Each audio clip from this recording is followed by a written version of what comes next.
새가 운들. 이청준 1976년. 재민이 버스에서 내려 주막을 찾아던 지는 벌써 1시간이요. 또 한 대의 버스가 저쪽 초등학교 담벼락 곁으로 뽀얀 먼지구름을 끌며 달려왔다. 그 새이 한적한 시골 면소길을 지나간 버스만도 벌써 3대째다. 버스는 이내 약방 가게께의 정류소 앞에 속력을 멈추고 느릿느릿 손님들을 몇 사람 내려놓았다. 그러고는 흔히 시골 버스들이 그렇듯이 차 속의 운전자는 한동안 옆 유리창으로 검은 얼굴을 내어민 채 매표운 사내와 욕설 섞인 쌍소리 농짓거리를 끌찍하게 늘어놓고 있었다. 차 속의 승객들은 그쯤 운전사 녀석들의 수작엔 버릇이 뺀 듯 말없이 위인의 수작이 다하기만 기다리는 꼴이었다.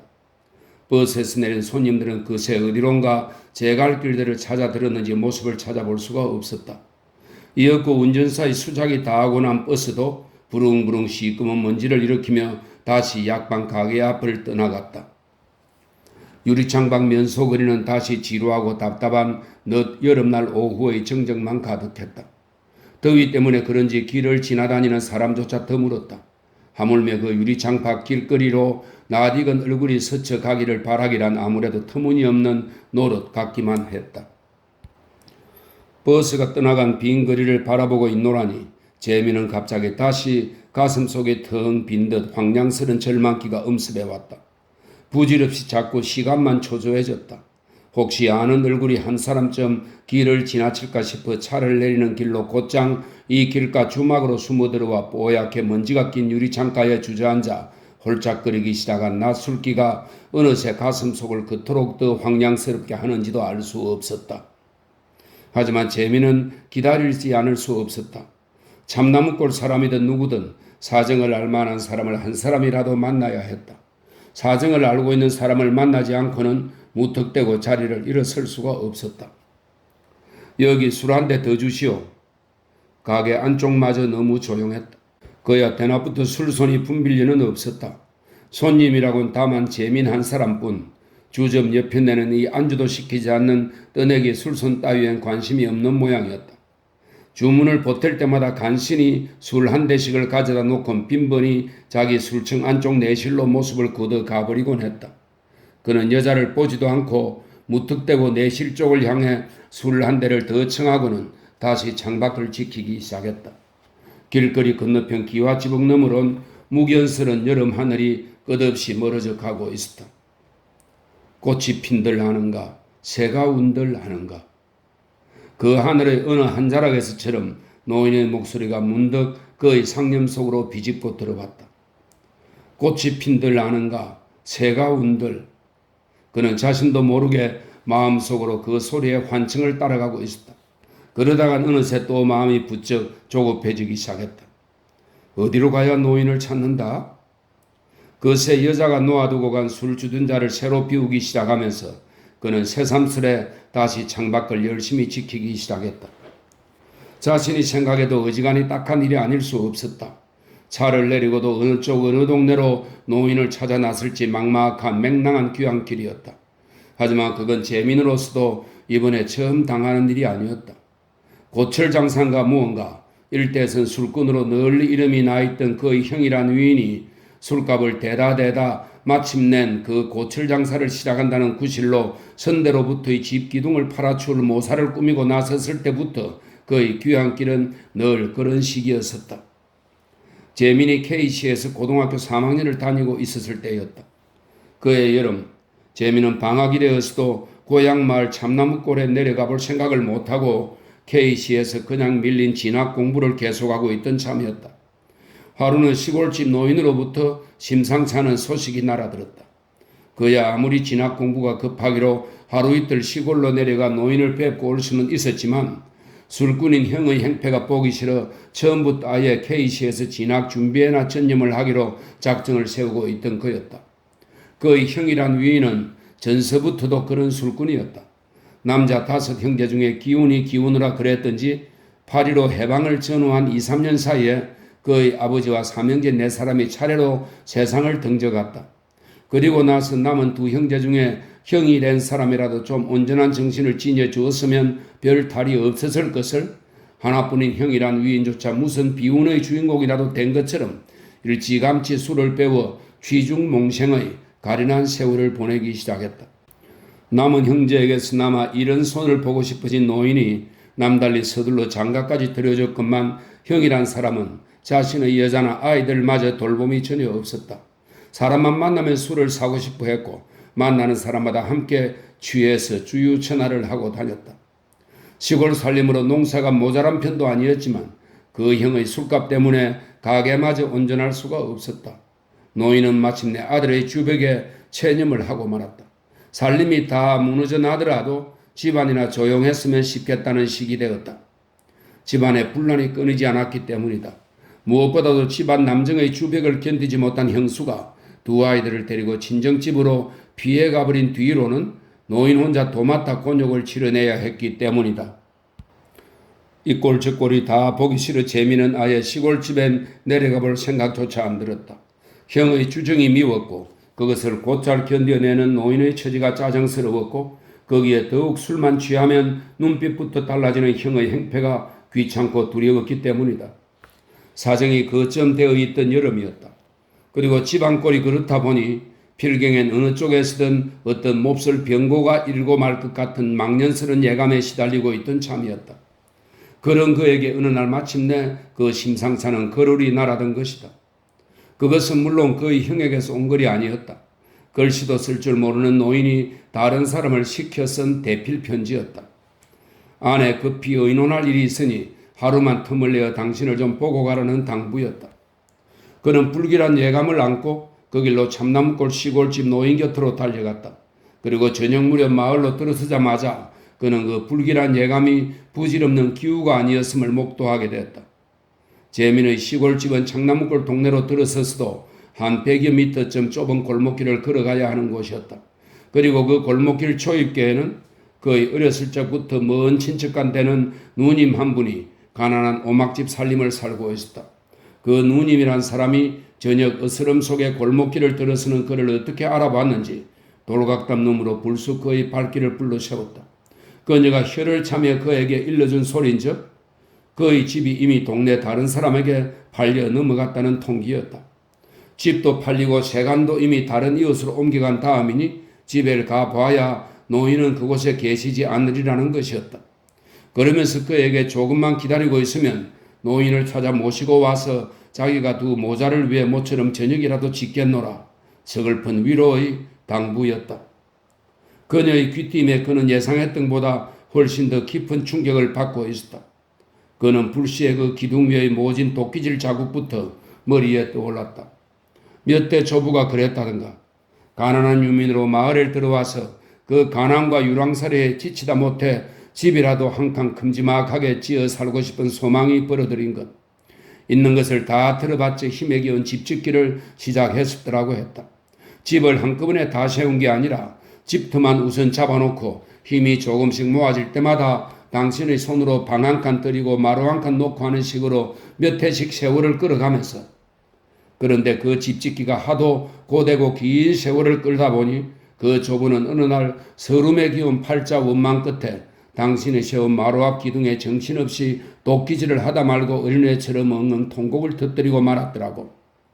그 조부의 도끼 자국이 그 조부의 기막힌 원망과 통곡 소리가 무슨 가운처럼 흔적 지워져 있던 그런 집이었다. 그리고 아침마다 정결스런 노인의 쌀이 빚을 자국이 마당가에 참비살처럼 남아있던 그런 집이었다. 돌보지도 않은 접시꽃과 봉숭아가 해마다 장독 뒤에서 탐스런 여름을 꾸미던 집이었다. 그런 집을 팔아치우다니. 머지않아 무슨 병고가 나고 말려나는 예상을 지녀온 터였지만 형이란 위인이 하필이면 그 집에서부터 먼저 손을 대기 시작하리라고는 상상도 못해본 일이었다. 손을 댄다면 논밭이 먼저고 그 다음에 선산틀을 제외한 3정도짜리 산판 정도나 요절이 날이라 예상해 오던 거였다. 그런데 위인이 제일 먼저 집부터 덜렁 팔아치우고 말았댔다. 그는 머릿속이 다 멍해져 왔다. 하지만 이제 와서 굳이 팔려버린 집을 찾아가 본달 수는 없는 일이었다. 남보기가 부끄러워 누님 대신 노인을 찾아 나서겠다 할 수도 없었다.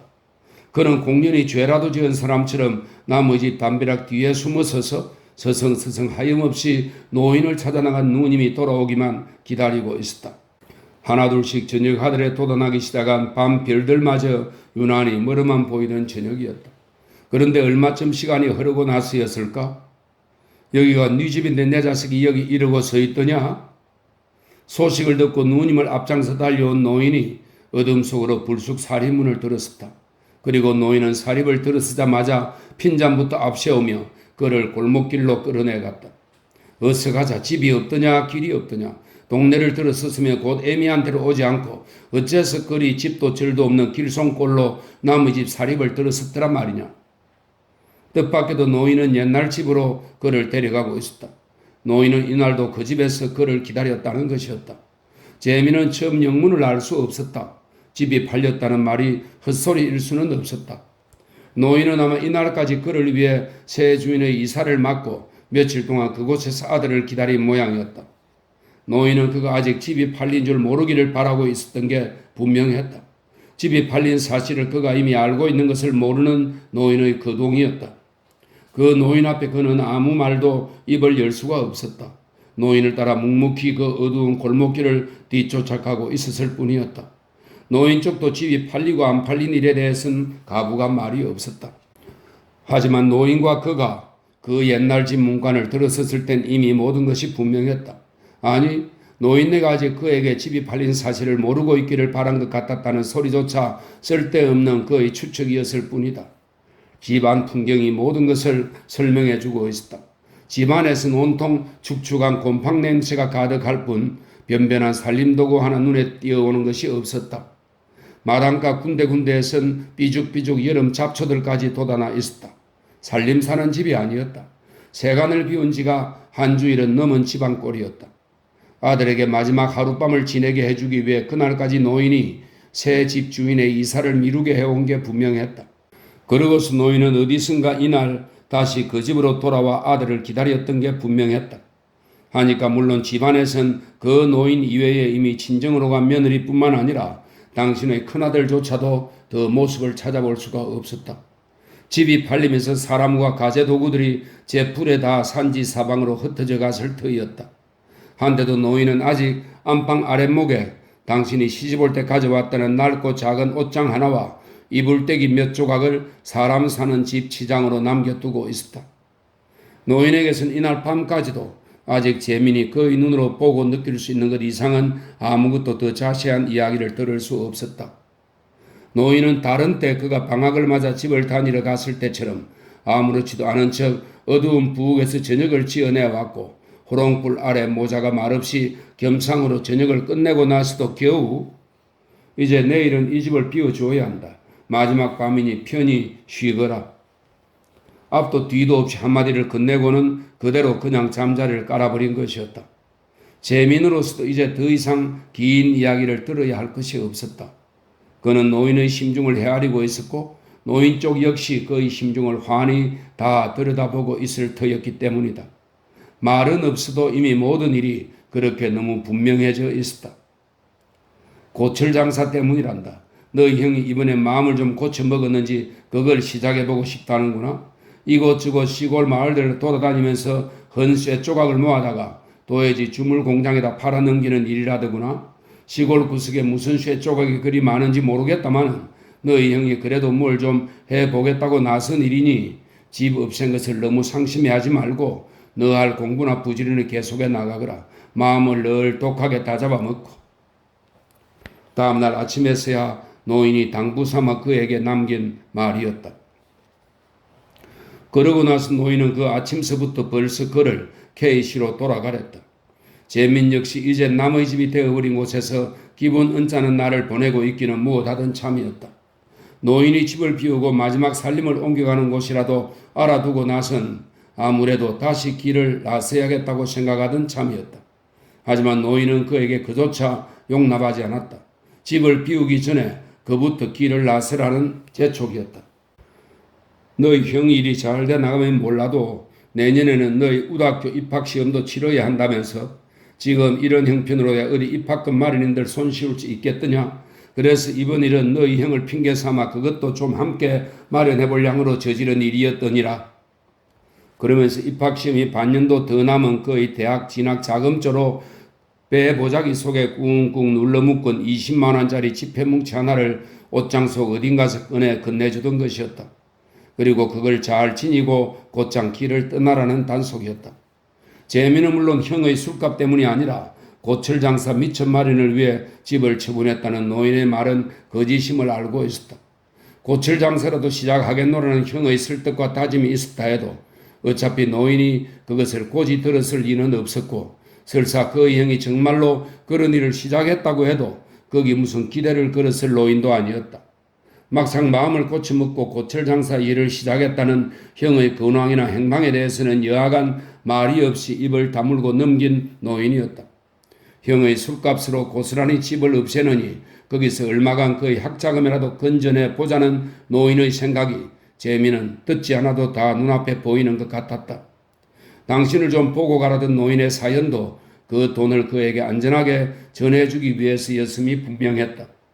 노인의 말은 모두가 그를 안심시키기 위해 한 소리일 뿐이었다.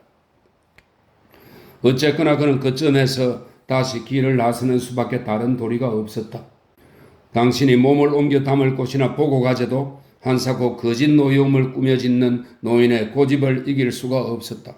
그리고 그렇게 시작된 노인의 말년 방황이었고 그때부터 시작된 그의 딱한 고향길이었다. 고향 동네라는 데를 찾아들 때마다 노인이 몸담고 있는 것을 몰라 동네를 들었으면 우선 그것부터 물어 찾아야 하는 그의 그 거북살스럽기 거지없는 귀향 절차는 그때부터 그렇게 마련되어 온 것이었다. 약방 앞에 다시 한 대의 버스가 들어왔었고 몇 사람의 손님이 내린 다음 예의 약방 쪽 매표원과 운전사 녀석 간의 그 실없는 농짓거리가 한동안 계속되고 난 다음 그 버스도 느릿느릿 다시 정류소를 떠나갔다. 하지만 아무래도 노인의 행방을 물을 만한 얼굴은 아직 한 사람도 창가를 스치지 않았다. 술집 안악은 이제 파리채를 들고 슬금슬금 술청 한 구석 걸상으로 나와 앉아 있었다. 그것은 물론 파리를 쫓아는 것이 아니었다.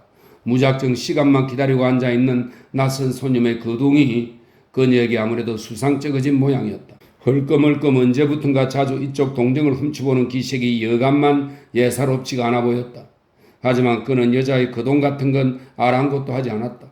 어디 다른 곳으로 자리를 옮겨 앉아보고 싶기도 했지만 이제 와서 새삼 사지를 건들건들 길거리를 헤매기도 견딜 만한 노릇이 못 되었다. 소식을 들을 만한 얼굴이 떠일 때까지는 자리를 좀 더 지키고 앉아 있어 보는 수밖에 없었다. 그러고 보면 노인이 어느 동네 쪽을 떠도는 줄이나 알고 있을 때는 그래도 사정이 한결 수월한 편이었다. 노인의 거처가 있는 동네라도 알고 있을 때는 차를 내려서부터 발길을 못 잡고 서성대는 곤욕까진 치를 필요가 없었다. 집을 팔아 없애버린 후 처음으로 다시 노인을 찾은 것은 그러니까 그가 대학 2년을 다니다 중도에 군복무 3년을 끝내고 나와 다시 5학기째 학교 등록을 마쳐놓고 있을 때였다.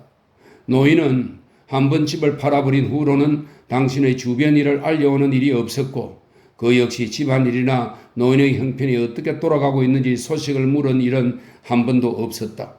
알아봐야 반가운 소식은 있을 리 없어 그는 혼자서 그럭저럭 학비 마련을 해 나갔고 훈련소 입영을 해 갔을 때마저도 그는 군복으로 갈아입은 민간복을 노인 앞으로 붙여 보낸 것으로 입영 소식을 대신했을 정도였다.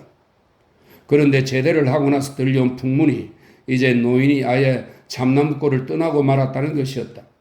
짐작했던 대로 형이란 사람이 그 고철 장사를 핑계로 집을 팔고 논밭을 팔고 마지막에 조상들 뼈가 묻힌 선상까지 팔아 없애자 노인은 동네 사람 얼굴 보기가 부끄럽다며 온다간다 말없이 참나무골을 등져가고 말았다는 것이었다. 재미는 거기까지 소문을 듣고도 모른 척하고 있을 수가 없었다. 형이란 사람이 정말로 선상까지 팔아마셨는지 어쨌는지 사실이나마 확인을 해보지 않을 수 없었다. 노인의 행방이라도 알아두지 않을 수가 없었다. 그는 오랜만에 다시 고향 마을을 찾아 내려갔다. 이번에는 참나무골까지 노인을 찾아갈 필요도 없었다.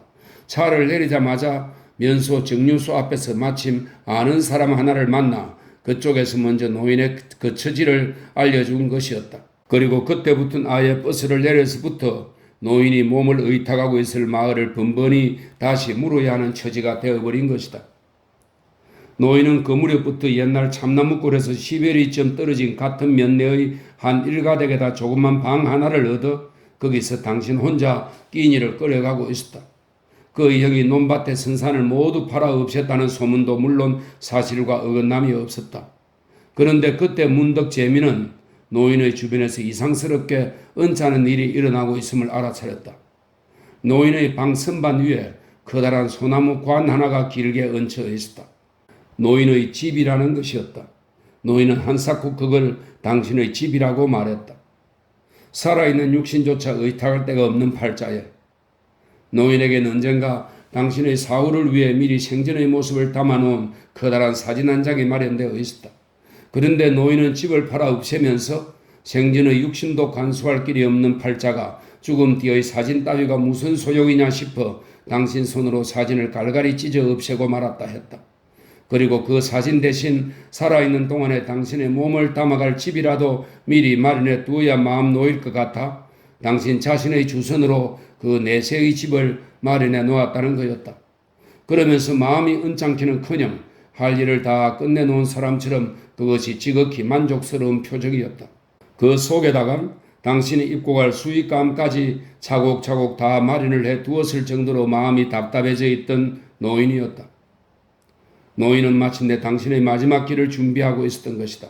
당신의 집을 끔찍히 소중스러워하듯 노인은 당신의 마지막을 가까이 익히고 그것과 허물 없이 친숙해지기를 바라고 있었던 것이다. 하지만 재민이 그 노인의 진짜 깊은 소망을 본 것은 거기서도 아직 하루가 지난 다음 날의 일이었다. 그새 산들이 많이도 흐르스리라마는 형이란 사람이 어디 윗대 무덤을 덮고 들어온 푸나무 한 가진들 손질해 놓을 중정을 지닌 위인이더냐? 다음날 아침 노인은 재민이 내려온 김에 이제 남의 땅에 묻혀있는 조부들 무덤에서 잡초라도 걷어주자고 십리가 넘는 산길로 참나무골 쪽 선산까지 그를 재촉에 끌고 갔다. 재민이 막상 성산을 당도해보니 노인이 형의 게으름을 탓한 것 역시 모두가 허핑계에 불과한 소리였음을 알 수 있었다. 조상의 묘지들은 손을 더 볼 필요도 없을 만큼 관리가 잘 되어 있었다. 그것은 물론 형의 부지런 때문이 아니었다. 노인이 자주 산을 찾아가 말끔히 손을 보아둔 것이었다. 남의 땅에 묻혀있는 선대들의 무덤을 찾아다니는 것이 마지막 의무요 취미가 된 것처럼 노인은 그곳을 자주 찾아다니고 있었던 것이다. 재민에게 함께 한 곳을 손보러 가자는 소리는 그를 끌어내기 위한 구실에 불과했다. 그렇게 했으라도 노인은 그에게 선대들의 무덤을 둘러보게 하고 싶었음이 분명했다. 노인은 이날도 묘지들의 주변을 낯질해 나가면서 버릇처럼 흥얼흥얼 혼자 소리를 웅얼대고 있었다. 꽃이 핀들 아는가? 새가 운들 아는가? 그것은 언젠가 재민이 20을 넘겨 살다 죽은 맏형의 무덤을 따라갔을 때 노인이 먼저 간 자식을 두고 노랫가락처럼 원망스럽게 되뇌이던 그 소리, 그 가락 그대로였다. 분들은 노인은 이따금 굽혔던 허리를 펴 일으키며 한숨이라도 토하듯 말 없는 무덤들을 향해 아픈 푸념들을 널어놓곤 했다. 어이 그리 말들이 없소. 여기가 그래 네 땅이 되었는데 어이 그리 무심히들 말도 없이 누워들만 계시오. 눈이 없다고 남의 땅이 된 줄을 모르시오. 입이 없다고 할 말도 없으시오. 어이 그리 무정들 하시오. 남의 땅에 누워서도 자리들이 편하시오. 산을 찾을 때마다 되씹고 곱씹던 조상 원망의 소리였다. 그날 재민이 그 노인의 깊은 소망을 보게 된 것은 그러나 그 노인의 조상 푸념에서뿐만 아니었다. 묘지 주변에 울창하던 소나무들 가운데에 유독히 기억에 깊이 남아있던 거목 하나가 자취를 감추고 없었다. 나무를 베어낸 자국이 오래된 것 같지가 않았다. 알고 보니 산을 팔기 전에 노인이 바로 그 나무를 베어다 당신의 집을 지어 놓으라는 것이었다. 노인은 그토록 당신의 마지막 길을 깊이 염려하고 있었다. 그리고 마치 거꾸로 그것을 소망하고 있는 것처럼 평온스럽게 그것을 맞을 준비를 하고 있었다. 하지만 노인에게 당신의 몸을 묻을 땅이 없었다. 선산은 이미 남의 땅이 되어 있었다. 어찌 그리 무정들도 하시오. 남의 땅에 누워서도 마음들이 편하시오. 노인의 조상 푸념은 그러니까 결국 당신 자신의 육신을 묻을 땅을 잃은 데 대한 원망이요 불안이었다. 당신의 육신이 남아 안심하고 묻어갈 땅에 대한 안타까운 소망이었다. 가련한 노인이었다. 그는 마침내 노인에게 한 가지 약속을 하지 않을 수 없었다. 선산 때문에 너무 상심하지 마세요. 집이나 논밭은 모르더라도 선산은 어떻게 다시 찾을 길을 마련해 보겠어요. 재미는 적어도 노인이 땅에 묻히는 일이 오기 전에 선산을 되찾을 마련을 해보겠으니 얼마가 목돈이 손에 잡힐 때까지 시일을 좀 기다려보자고 노인의 심사부터 안심을 시켜두었다. 그리고 노인이 제법 마음을 놓은 표정을 보고 서울로 돌아온 그였었다. 허풍을 섞어서라도 약속을 하지 않을 수 없던 처지였다. 정말로 그런 목돈이 손에 잡힐 날이 올지 어떨지는 알 수 없었지만 그때로선 재민의 심경 역시 어떻게 해서든 선산이라도 다시 찾아놓은 다음에 마음 놓고 노인이 눈을 감게 해드리고 싶은 것이 거짓없는 진심이었었다. 하지만 그 뒤로 도대체 그의 처지라는 게 어떻게 되어 왔던가. 긴 말을 할 필요도 없었다. 그는 진심으로 노인에게 선산을 되돌려 갖게 되기를 바랐다. 그리고 그것을 위해 돈을 좀 모아보자는 노력도 기울였다. 그것은 물론 학교를 졸업하고 어떤 잡지사 기자 노릇을 시작하면서부터의 일이었지만 어쨌거나 노인에 대한 약속을 잊지 않고 그것을 실현시켜볼 노력을 기울였던 건 사실이었다. 하지만 결과가 늘 마음 같지 않았다. 그는 선산을 돌려받을 만한 진짜 목돈을 쥐어야만 노인을 찾아갈 수 있었다. 대학을 졸업하고 2년을 더 기다렸으나 일은 여전히 뜻같지 않았다. 노인을 실망시킬 소식 같은 건 전하고 싶은 생각도 없었다. 노인을 찾아볼 기회만 자꾸 늦어지고 있었다.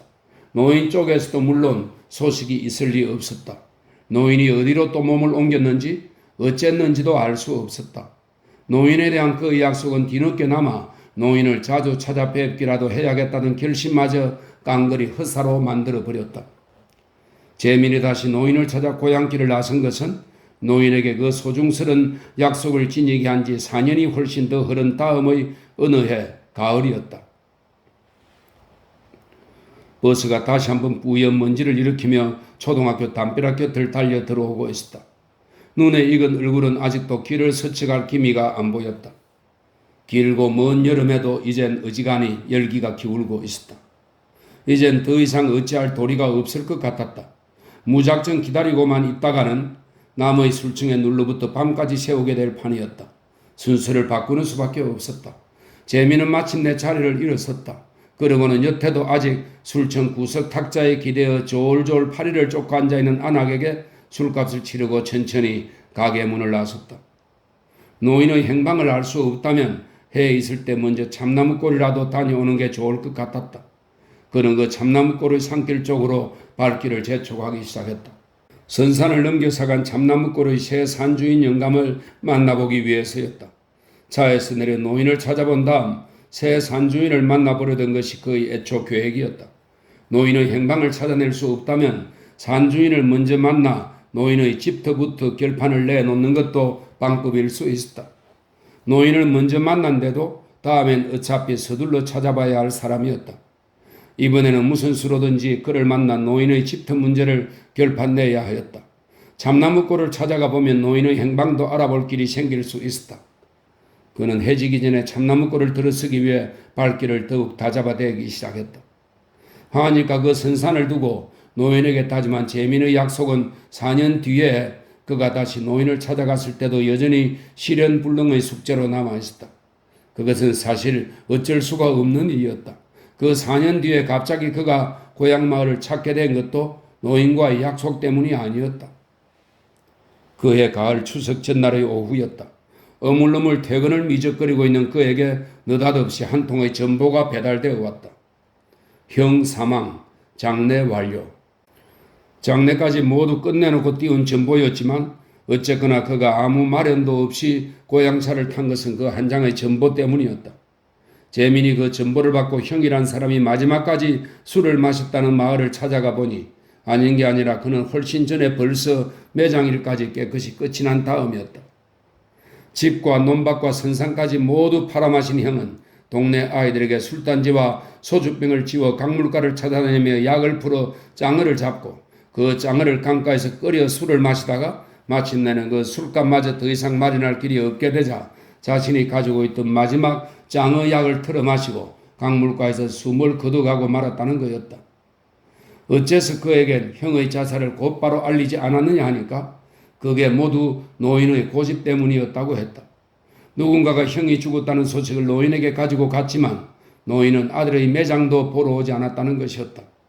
형의 육신을 담을 집을 지을 제목이 구하기 힘들어 당신의 집을 아들에게 주고 다음에 다시 당신의 집을 지어주겠노라 설득을 해봤으나 노인은 절대로 당신의 집을 내놓을 수가 없노라며 어미가 어찌 먼저간 자식놈의 집까지 마련해 주어야겠냐더라는 것이었다. 아들의 죽음에 대한 당신의 매정스러운 외면은 고사하고 노인은 서울가 있는 제무인에게마저 절대로 형의 일을 알리지 말라는 비정한 당부까지 덧붙이더랬다. 제민이 형의 죽음을 보러 갔을 때도 노인은 아직 아들의 육신이 어디에 뭉쳐 있는지조차 찾아볼 생각을 않고 있었다. 아들의 무덤 근처를 찾아보기는커녕 노인은 처음 당신의 행방조차 아리송해진 형편이었다. 알기 쉬운 길로 제민이 형의 무덤을 먼저 찾아보고 그리고 노인의 행방을 수소문하여 당신이 몸담고 있는 마을을 찾아가 보았지만 노인은 거기서도 벌써 자취를 감춘 지가 며칠째나 된다는 것이었다. 하지만 노인에겐 따로 갈 곳이 있을 수 없었다. 하루가 이틀 뒤에 어선풀에 당신의 행적을 뒤쫓아가 노인을 만난 곳이 역시 그 참나무골 선산의 조상들 무덤가에 쓰였다. 노인은 그가 돌아왔던 소식도 모른 채 며칠 동안 어디론가 발길을 헤매고 다니다가 종당엔 다시 조상들의 동네를 찾아간 것이었다. 꽃이 핀들 아는가, 새가 운들 아는가, 귀가 있어 들을 손가, 이미 있어 말할 손가. 그날도 노인은 말없는 그 조상들 원망으로 한숨과 눈물이 마르던 참이었다. 어리석고 못난 자식, 집이 없던가 산이 없던가, 제 집 살림 다 없애고 개미 새끼도 돌볼 일 없는 남의 땅을 밀어서 쫓겨가 묻혀 누우랬던가. 노인의 푸념 속에는 이제 형에 대한 원망까지 새로 더해져 있었다. 당신의 배를 알아 낳은 자식인데 가산을 다 팔아마시고 간 홀령인들 어찌 정을 지울 수 있겠냐는 것이었다. 제 손으로 산을 팔아버린 허물로 제 육신도 조상들의 산발치에 묻히지 못한 못난 자식에 대한 푸념이었다. 남의 땅에 집터를 잡아야 할 당신 자신의 사후에 대한 불안스럽고 서글픈 신세 한탄이었다. 노인에 대한 약속을 실현해 주지 못하고 있던 제민으로서는 참으로 견디기 민망한 푸념이었다. 하지만 노인은 이제 그런 아들에 대해서는 별로 기대를 남기고 있지 않은 눈치였다. 산주인 영감을 만나 사정을 했었더니라. 이 늙은 것 하나 선산발치에 묻히게 해주시라고. 그렇게 해줘야 늙은 것이 마음을 놓고 눈을 감겠다고. 노인은 이윽고 그를 끌고 조상들의 무덤 맨 발치께로 내려가더니 거기 양지바는 잔디밭 한 구석에 자리를 잡고 차분히 주저앉았다. 그리고 벌써부터 당신의 터를 자주 찾아와 익혀둔 듯 아늑한 표정이 되며 말을 이어갔다. 남의 땅에 뼈를 묻고 누워 자리가 어디 편할까 보냐마는 그래도 그 영감 마음이 넓어 내 집터 한 자리 눈 감아 떼어 넘겨주겠다는구나. 선산만은 어떻게든지 다시 찾아내겠노라. 노인에게 어떻게든지 남의 땅 아닌 당신 선산에 뼈를 묻게 해드리겠노라. 노인을 위해 다시 한번 그는 그런 다짐을 되풀이하지 않을 수 없었다. 노인은 물론 그런 다짐에 새삼스러운 기대를 지녀주지 않았었다. 하지만 그는 알고 있었다. 노인은 그에게 희망을 지니지 않은 게 아니었다. 그는 누구보다 자신에 대한 노인의 말없는 기대를 알고 있었다. 노인을 혼자 두고 떠나기가 무엇해? 이제부터 그와 함께 서울로 가서 살제도 그를 위해 그럴 수가 없다던 노인이었다. 박복한 연의 팔자가 마지막 남은 자식의 신세마저 그르쳐 놔서야 될 일이냐? 노인은 당신의 팔자가 더 세어 자식의 팔자를 모두 그르친 것 같다며 하나 남은 아들에게 어찌 여생을 함께하고 싶은 소망이 없을까마는 그렇게 되었다간 당신의 더 센 팔자가 어떻게 또 남은 아들의 운세를 꺾어놓을지 모른다는 핑계로 한사코 동행을 사양하고 만 것이다. 너나 가서 잘 살거라. 오래 가지도 않을 목숨 난 여기서 그럭저럭 기다리다 눈을 감으면 그만 아니냐. 남은 아들만은 잘 살게 되기를 바라왔고 또 잘 살고 있으리라 믿고 있는 노인이었다. 그의 형이 한 사발의 술과 마지막 장의약을 먹었을 때마저 그에게는 절대 소식을 알리지 말랬다던 노인이었다. 가버린 사람은 가버린 사람, 남의 아들에게까지 쓸데없는 괴로움을 주지 않으려던 노인이었다. 그리고 언젠가는 그가 노인에게 마음이라도 늘 편히 지니고 지내시라니까 마음 편하게 안 가질 일이 아무것도 없지만 치렁치렁 이삭을 출렁이며 지고 가는 볕단 덩치만 보면 가슴이 울렁울렁 힘대로 논밭일 하던 시절 일이 되살아오더라며 은근히 논밭 장만에 대한 당신의 소망을 내비치다 말고 그의 눈치를 살피던 노인이었다. 당신 자신만 미리 조심을 해주면 가릴 것 없이 잘 살아가고 있는 아들인 셈이었다. 그리고 제 생각만 있으면 선산이나 논밭 좀 언제라도 다시 되물려낼 능력을 지닌 자랑스러운 아들이었다. 선산을 되찾아주겠다는 아들의 장담을 외면할 리 없는 노인이었다. 아들이 당장 약속을 실현해 보이지 않았을지라도 언젠가는 결국 그렇게 해주기를 바라고 있을 것이 분명한 노인이었다. 노인은 무엇해도 아들이 되찾아낸 선산 땅에 당신의 뼈를 묻고 싶은 것이었다. 사실은 바로 그의 귀한 길이 이토록 다시 늦어진 것도 그 점이 너무 분명했기 때문이었다.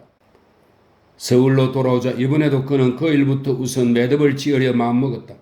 산을 되찾아내자면 무엇보다 그만한 돈을 꾸리는 일이 필요했다. 하지만 그의 사정은 늘 그만한 마련조차도 아직 쉬운 일이 아니었다. 하루 이틀이 한 달 두 달이 되고 한 달 두 달이 다시 한 해 두 해가 되도록 사정이 전혀 달라지질 못했다. 그는 언제나 주변머리 없는 잡지사 기자였고 1년에 한두 번쯤 일요판 신문 구석에 실린 몇 줄짜리 시행 앞에 자신의 이름이 박혀 나온 것으로 위안을 삼는 초라한 시인일 뿐이었다.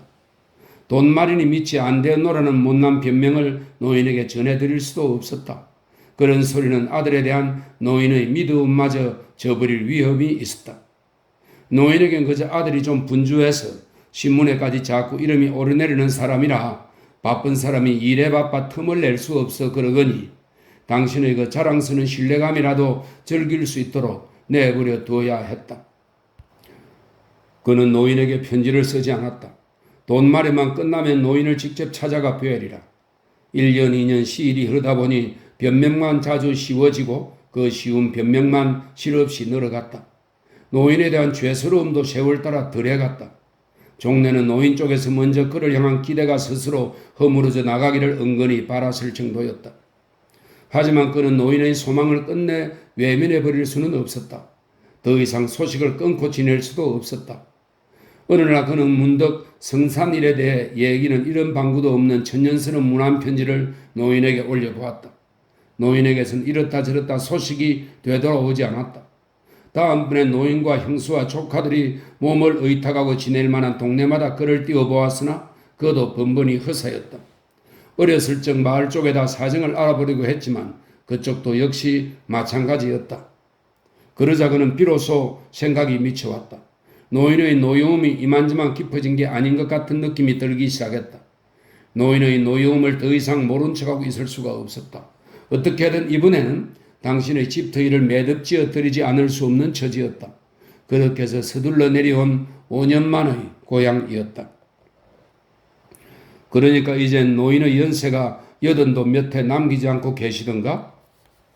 길가엔 어느새 서늘한 산그늘이 내리고 있었지만 발길을 서두르는 바람에 이마에선 진덕진덕 땀줄기가 흘러내렸다. 그는 마치 이날 하루를 위해 일부러 그 5년을 기다렸던 사람처럼 갈수록 마음이 조급해지고 있었다. 그리고 그 허둥대는 걸음걸이를 참나무골까지의 산길을 반 넘어가량 꺾어들 무렵이었다. 그는 마침내 참나무골 동네 쪽에서 면소 쪽으로 길을 거슬러 나오는 첫 번째 사람을 마주치게 되었다. 길을 거슬러 나오던 사람은 면소 쪽 상점 동네로 막물 참외를 팔러 나가던 백나무 아랫집 윤가부 아주머니였다. 고향도 잊으셨소? 노모도 잊으셨소? 고향 동네 찾는 길이 어찌 그리 더디시오? 집을 팔아 없애고 나서는 한 번도 참나무골 동네를 찾은 일이 없었던 터라 윤가부 아주머니는 재민을 알아보자 금세 눈물을 글썽이며 시골 안악들 특유의 흉음을 없는 수다부터 늘어놓았다. 머리에 떠이고 있는 자신의 외광주리도 그리고 전에는 그리 말거래조차 많지 않았던 그렇고 그런 한 동네 이웃간 있을 뿐이라는 것도 아랑곳을 안 했다. 하지만 재민은 그 윤갑으로부터 뜻밖의 고마운 소식 한 가지를 얻어낼 수 있었다. 식구들 말씀이요. 식구들은 이제 다 참나무골로 돌아와 살고 있지라오. 형수님이란 조카들이랑 모두 참나무골로 돌아와서 말이오에. 흩어진 식구들에 관한 소식을 알려준 것이었다. 노인의 행방을 묻는 말에도 윤가부는 노인도 이제 옛 고향 동네로 돌아와 편히 쉬고 계시지라오. 노인도 이제 참나무골로 돌아와 있다는 것이었다. 그러고 나서 윤가부는 다시 하지만 노인 양반을 만나 뵈려면 산으로 먼저 가봐야 할 게라오. 노인네가 전부터 늘 찾아 올라가 계시던 당신네 옛날 선산 쪽 말이오예. 친절하게 노인이 가 있을 만한 곳까지 일러주었다. 윤가부를 헤어져 보내고 난 재미는 그래서 이번엔 다시 발길을 옛날 선산 쪽으로 휘어잡기 시작했다. 아직도 노인은 조상들의 무덤과 당신의 집터 근처만 맴돌고 있는 모양이었다. 그리고 그 집터가 마음 놓고 뼈를 묻고 당신의 땅이 될 날이 오기를 고대하며 그 땅을 지키면서 그를 기다려온 모양이었다. 어슴푸레나마 이젠 이미 그에 대한 노인의 소망이 허물어졌기를 바랐던 그의 기대는 너무도 어리석었음이 분명했다. 어쨌거나 노인의 행방이 확인된 이상 이젠 산주인 영감보다 노인을 먼저 찾아가 보아야 했다. 마을로 돌아와 함께 살고 있다는 형수나 조카들을 보는 것은 나중 문제였다. 선산길은 참나무골로 들어간 고개에서 오른쪽으로 다시 새길을 꺾어들어 골짜기를 하나 걷는 곳이었다. 어머니, 이젠 제가 왔으니 안심하십시오. 선산을 되찾으러 제가 왔습니다. 이번엔 제가 산을 되찾아 놓고 가겠습니다. 그는 새삼스레 다시 가슴이 뛰어오름을 느끼며 부지런히 발길을 재촉했다. 노인을 뵙고 나면 그 일부터 우선 안심을 시켜드려야 한다. 노인을 안심을 시켜놓은 다음 어떻게든지 새 산주인 영감을 만나서 사정을 해보자. 어차피 노인의 집터 한 자리를 눈을 감아 주겠노라던 영감님이 아니던가. 간곡한 말로 설득을 하면 이해를 못할 사람은 아니리라. 가엾은 제 노친네 사정을 어르신네께서 좀 살펴주십시오. 어르신께서는 어차피 제 노친네 집터를 주신 분이 아니십니까? 노친네가 편히 눈을 감고 가실 수 있도록 노친네가 당신 땅에다 마음 놓고 당신의 뼈를 묻는다고 편안히 눈을 감고 가실 수 있도록 그때까지만 다시 저희 땅이 된 걸로 해 주십시오. 그걸 구실로 산을 다시 넘보자는 건 절대 아닙니다. 아무쪼록 그런 염려는 마시고요. 전 사실 그런 염치도 능력도 없는 놈입니다. 어르신께서 제 노친네를 위해 그때까지만 좀 눈을 감아 주신다면 그 은혜는 평생도록 잊지 않겠습니다. 그는 드디어 산그늘이 짙게 깔려 내려오는 골짜기 길을 들어서고 있었다. 골짜기 건너 선산터가 눈 안에 멀리 들어오기 시작했다. 하지만 알 수 없는 일이 있었다. 노인의 모습이 보이지 않았다. 산그늘이 덮여 내려와 그런지 선산터나 그 근방 일대에선 노인의 모습 같은 걸 찾아낼 수가 없었다. 발길을 재촉해 나가면 노인이 언젠가 당신의 집터로 자리를 얻어놓았다던 그 선산 발치기의 풀밭 근처를 살펴봐도 역시 마찬가지였다. 멀리 있었던 노인의 모습이 가물가물 떠올라 보여야 할 산비탈개는 머리가 하얗게 새었을 당신의 형적 대신 웬 조그만 둔덕 같은 것이 하나 새로 그 무시 돋아 올라와 있었다. 새삼스럽게 다시 가슴이 내려앉았다. 불길한 예감이 턱 밑까지 치받쳐 올랐다. 그는 그것을 확인해 볼 틈도 없이 허둥지둥 정신없이 골짜기를 치달려 올라갔다. 그럴 리가. 설마 하면 그럴 리가. 급한 발걸음으로 그가 순식간에 골짜기를 달려올라 선산 발치개까지 당도했을 때였다. 그리고 그 노인의 집터 자리에 거뭇하게 돋아 올라온 둔덕 같은 것이 그의 첫 예감대로 누군가의 육신과 혼령을 함께 잠재우고 있는 새 무덤이란 걸 알아차리고 나설 때였다.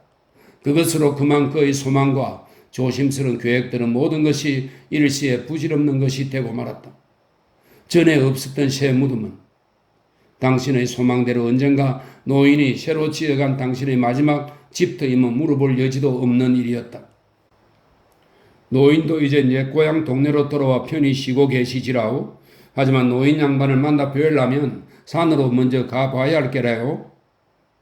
어쩐지 무엇을 숨기는 사람처럼 과장스럽게 몸짓으로 수다를 넣어놓던 윤과부 아주머니의 말소리가 새삼 귀청을 울려왔다.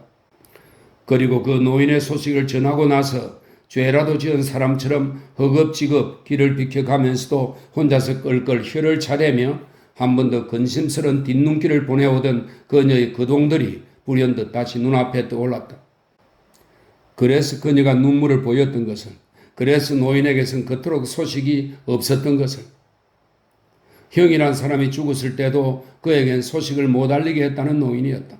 잘나고 잘난 서울의 아들에게 당신의 일을 알리게 했을 리가 없는 노인이었다. 노인을 만나려면 산으로 가라던 윤가부 아주머니의 말을 그토록 헛듣고 있었던 자신을 생각하니 불시에 전신의 힘이 다 빠져나간 듯 머릿속이 아득해왔다. 하지만 그렇다면 나는 이제 무엇인가? 나는 이제 노인을 위해 산주인을 만날 일조차 없어지고 만 것인가? 그나마도 노인은 질에 나를 기다릴 수가 없었더라 말인가? 그는 그 말없는 노인의 집터 앞에 자꾸만 힘없이 허물어져 내리려는 사지를 버티고 서서 언제까지나 그 뜻없는 원망만 되씹고 있었다. 조로롱조롱 어디선가 저녁 산새 울음소리가 그늘진 나뭇가지들 사이를 누비고 있었다. 노인의 손길이 거친 선상터 한 구석에 무성히 자란 엉겅퀴 한 포기가 자줏빛 꽃망울을 탐스럽게 빼어물고 있었다. 하지만 새소리도 꽃망울도 이제 그에게 모두가 부질없고 허무할 뿐이었다. 꽃이 핀들 아는가, 새가 운들 아는가. 꽃이 피고 새가 울어도 이제 그 귓가에 쟁쟁하던 노인의 소리는 다시 들려오지 않았다. 하지만 부질없고 허무한 것이 새소리나 꽃빛뿐이랴. 노인은 이제 당신의 그 잘난 아들이 당신의 곁에 당신을 속이려 왔다 눈물 짓고 서 있는 것도 알아보지 못하는 것을.